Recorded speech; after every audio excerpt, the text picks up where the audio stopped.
السلام علیکم رحمۃ اللہ تعالی وبرکاتہ۔ ناظرین، آئیے ہم اور آپ سنتے ہیں مفتی سلمان اجری صاحب کا بیان۔ کیا یہ خوبصورت بیان کیا ہے اور نوجوانوں کو پیغام دیا ہے۔ رمضان کے متعلق انہوں نے کیا کہا ہے، آئیے سنتے ہیں مفتی سلمان اجری صاحب کا بیان۔ جیسا کہ آپ کو معلوم ہے، میں آپ کے لیے ایسی ویڈیو لاتا رہتا ہوں۔ آئیے سننے سے پہلے مصطفیٰ چینل پر اگر آپ نئے ہو تو چینل کو ضرور سبسکرائب کر لیجئے اور ویڈیو کو دوستوں تک زیادہ سے زیادہ شیئر کر دیجئے اور ویڈیو کو پورا دیکھیں، اسکپ بالکل نہ کریں۔ آئیے سنتے ہیں مفتی سلمان اجری صاحب کا بیان۔ نفس کو جھکا سکتے ہو، نفس کو کنٹرول میں لا سکتے ہو تو بھوک کے ذریعے سے۔ ہاں، یہ بھوک اور پیاس یوں ہی نہیں دی گئی ہے۔ دنیا اگر سمجھتی ہو کہ مسلمانوں کو یہ بھوکا اور پیاسا رکھوایا جا رہا ہے تو انہیں کیا خبر ہے کہ روح کسے کہتے ہیں، نفس کسے کہتے ہیں۔ جو آلریڈی غلاظت میں پڑے ہوئے انہیں کیا سمجھ ہے۔ لیکن الحمدللہ ہمارا تصور ہے آخرت کا، ہمارے ہاں تصور ہے جنت کا، ہمارے ہاں تصور ہے جہنم کا، اللہ کی بارگاہ میں حساب کا۔ اس لیے ضروری یہ بن پڑتا ہے کہ ہم اپنی دنیا میں ہی اصلاح کریں۔ میرے عزیزوں، اس نفس کی جو تباہ کاریاں ہیں اس سے بچنا ہر نوجوان کے لیے ضروری ہے۔ تم روزوں کو ہلکے میں مت لو۔ اس سے پہلے بھی میں کہا کرتا تھا، آج پھر سے میں ریپیٹ آپ کے سامنے کہتا ہوں، مسلمان کے لیے روزے جو فرض کیے گئے آپشنلی نہیں ہے میرے عزیز، یہ آپشنلی نہیں ہے، اختیاری نہیں ہے۔ جسے چاہے وہ رکھے، جسے چاہے وہ چھوڑے۔ ہاں، ہمارے ہاں معاشرہ ایسے ہی ہے نا۔ ہاں، صبح اٹھ کر کے لوگ پوچھتے رہتے روزہ ہے، روزہ ہے۔ کیوں پوچھ رہے ہو روزہ ہے؟ مسلمان ہے تو روزہ فرض ہے، روزہ فرض ہے۔ اگر میں آپ کو پوچھوں اچھا لگے گا؟ انسان ہو اچھا لگے گا، سامنے دکھ تو رہا ہے انسان ہے، پھر کیا پوچھنا ہے؟ مسلمان کے لیے روزہ ایسا ضروری ہے جیسے اس کے لیے انسان ہونا ضروری ہے۔ وہ روزے چھوڑتا کیوں؟ ہاں، چند ہی چیزیں ہیں جہاں تخفیف دی گئی ہے شریعت میں، وہ سفر ہے یا مرض ہے۔ ایسا مرض کہ جس سے وہ نہیں برداشت کر پاتا، اس میں اللہ تعالیٰ نے اسے چھوٹ دی ہے، رخصت دی ہے۔ یا حاملہ عورت ہے، یا دودھ پلانے والی عورت ہے، یا پھر اب بہت سارے لوگ ایسے ہیں جو ہٹے کٹے ہیں، تندرست ہیں، توانا ہیں، روزے چھوڑے ہوئے ہیں۔ میرے عزیز، سب ہونے کے بعد اگر روزہ چھوڑنے کی کسی کو رخصت ہے نا، تو صرف ان عورتوں کو جن کی ماہواری آتی ہے مہینے میں یا بچے کے بعد، حیض و نفاس والی عورتوں کے لیے روزہ نہیں ہے۔ تو میں ان لوگوں سے پوچھتا ہوں، کیا تمہاری بھی ایسی کیفیت ہے جو تم روزہ چھوڑے گھوم رہے ہو؟ ناپاک ہو؟ ناپاکی آئی ہے؟ نہیں ہے تو پھر کیوں روزہ چھوڑتے ہو؟ ایک روزے کو چھوڑنے کی سزا حدیث میں بتائی گئی 900 سال دوزخ میں رکھا جائے گا۔ 900 سال۔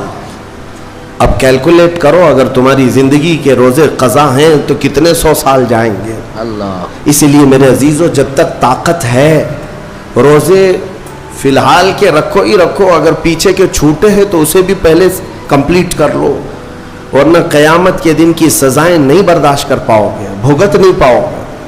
یہ ہم جو بار بار کہتے ہیں آپ کے روزہ رکھنے سے میرا کیا ہے، ہم تنبیہ صرف اس لیے کرتے ہیں کہ قیامت کے دن اللہ تعالیٰ کے عذاب میں گرفتار نہ ہو جاؤ، عذاب میں گرفتار نہ ہو جاؤ۔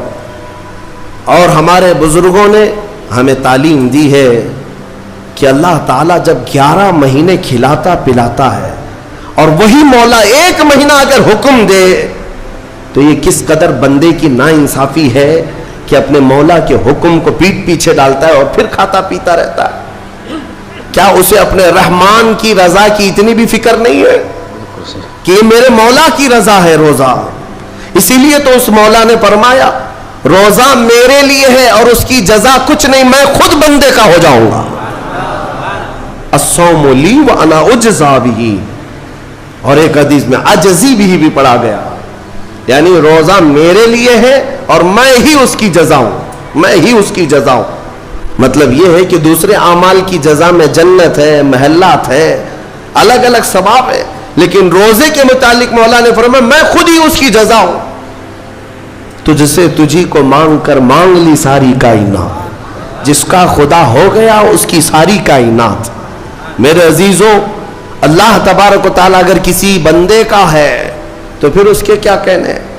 اچھا، ایک اور اس میں حکمت یہ ہے، روزہ جو رکھا جاتا ہے یہ بندے اور اللہ کے بیچ کا راز ہے، دوسرے کسی کو پتہ نہیں. میرا روزہ آپ کو نہیں معلوم، آپ کا روزہ مجھے نہیں معلوم. چہرہ دیکھ کر کے کچھ بھی کہا جا سکتا ہے. ہاں، چہرہ دیکھ کر کسی کا روزہ پتہ چلے گا. آپ کل سحری کر کے نیت کر کے روزے سے آئے ہیں، کسی کی پیشانی پہ تو لکھا نہیں ہے کہ یہ روزے دار ہے. آپ نے کہا آپ نے مان لیا، لیکن حقیقت کیا ہے یہ تم جانو گے، اللہ ہی جانے. بہت سارے تمہارے پاس موقع ایسے آتے ہیں جب ایک ایک گھونٹ نگل سکتے ہو، وضو کے بیچ میں، غسل کے بیچ میں، جب کوئی نہ دیکھ رہا ہو تب چٹکیاں لے کر اندر ڈال سکتے ہو، کوئی نہ دیکھ رہا ہو. لیکن بندے اور مولا کے درمیان کا ایک راز ہے روزہ. اسی وجہ سے ایک حدیث میں ملتا ہے قیامت کے دن جب ایمان والوں کو جمع کیا جائے گا اور جن کی بخشش ہو جائے گی تو ان میں ایک جماعت ایسی ہوگی جو جنت کی طرف اڑتے ہوئے جا رہے ہوں گے اور جنت میں پہنچ جائیں گے، کسی کو نظر نہیں آئیں گے، بہت تیزی سے وہ جنت پہنچ چکے ہوں گے.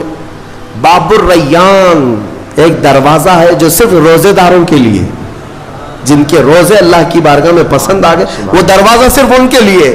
وہاں پہنچ چکے ہوں گے، بہت سارے اہل اللہ، بڑے بڑے مقامات والے وہاں موجود ہوں گے. پوچھیں گے تم کہاں سے آئے، کون سے راستے سے آئے؟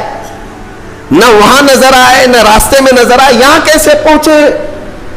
تو وہ کہیں گے کہ اللہ تبارک و تعالیٰ نے ہمیں روزوں کی وجہ سے یہ مقام دیا. رب تعالیٰ کی طرف سے ارشاد ہوتا ہے کہ ان بندوں نے دنیا میں جو روزہ رکھا تھا وہ سب سے چھپا ہوا تھا، کسی کو پتہ نہیں تھا روزہ ہے یا نہیں. اس لیے جب میں نے ان کے روزے قبول کیے تو سب سے چھپا کر انہیں جنت کی طرف بھیج دیا. وہاں پر بھی یہ جزا دی گئی. میرے عزیزوں، فضیلتیں بہت ساری ہیں، سب کو پتہ ہے، لیکن میں جو کہہ رہا ہوں وہ یہ ہے کہ اگر اپنے نفس کو کنٹرول میں لانا ہو تو یہ روزے شرط ہیں. ایک صحابی حضور کی بارگاہ میں آئے، جوان تھے، کہا کہ یا رسول اللہ صلی اللہ علیہ وسلم، جوان ہو چکا ہوں، شادی کی عمر ہے، لیکن شادی کرنے کی طاقت نہیں، مال نہیں، اسباب نہیں، کیا کروں؟ شادی نہ کریں تو گناہوں کی طرف چلے جائیں، خواہشات ہیں انسان کی. تو جانتے ہیں میرے آقا صلی اللہ تعالی علیہ وسلم نے کیا فرمایا کہ اگر استطاعت ہے تو شادی کر لے ورنہ روزہ رکھ لے. شادی کے بدل ڈائریکٹ کون سی چیز؟ روزہ. فرمایا اس لیے کہ روزہ تمہاری شہوت کو ختم کرتا ہے، تمہارے اندر صبر قائم کرتا ہے. عزیزان گرامی، حدیث پاک کا یہ مفہوم میں آپ کے سامنے رکھ رہا ہوں. تربیت میں میرے آقا نے ان نوجوانوں سے کہا جن کی شہوت غالب ہے، جو گناہوں کی طرف زیادہ جا سکتے ہیں، ان کے لیے فرمایا گیا وہ روزہ رکھیں، کنٹرول میں رہیں گے. صرف رمضان کا ہی نہیں، سال میں اور بھی دنوں میں روزہ رکھو تاکہ تمہارا نفس قابو میں رہے، کنٹرول میں رہے. میں چند مہینے پہلے کچھ نوجوانوں کی کثرت کو دیکھ رہا تھا جو اپنے جسم کو شیڈول بنانے کے لیے، مینٹین کرنے کے لیے ڈائٹ پلان تیار کر رہے تھے. تو اس میں ایک بہت ہی بڑے ڈاکٹر ہیں جنہوں نے ڈائٹ پلان دیا، تو اس میں انہوں نے مینشن کیا کہ ہفتے میں ایک دن بھوکا رہنا چاہیے، صبح سے شام تک. وہ نان مسلم ہے. میں نے پوچھا تھا کہ یہ آپ کے ڈائٹ پلان میں کس لیے ہے؟ تو انہوں نے اس کی سائنٹیفک وجہ بتائی کہ ہفتے بھر میں ہم جو کچھ بھی کھاتے ہیں، کچھ ایسی چیزیں جمع ہو جاتی ہیں جن کو پگھلنے کا موقع ہی نہیں ملتا، ہم بار بار کھاتے رہتے ہیں، اس پر چیزیں جمع ہوتی رہتی ہیں. ایک دن ہفتے میں اگر اپنے پیٹ کو خالی چھوڑ دیا جائے تو فاسد مادے گل کر کے باہر نکل جائیں گے اور صحت ہمیشہ صحیح رہے گی. یہ دنیا کہہ رہی ہے. میرا مولا بغیر حکمت کے کوئی چیز تم پر فرض نہیں فرماتا.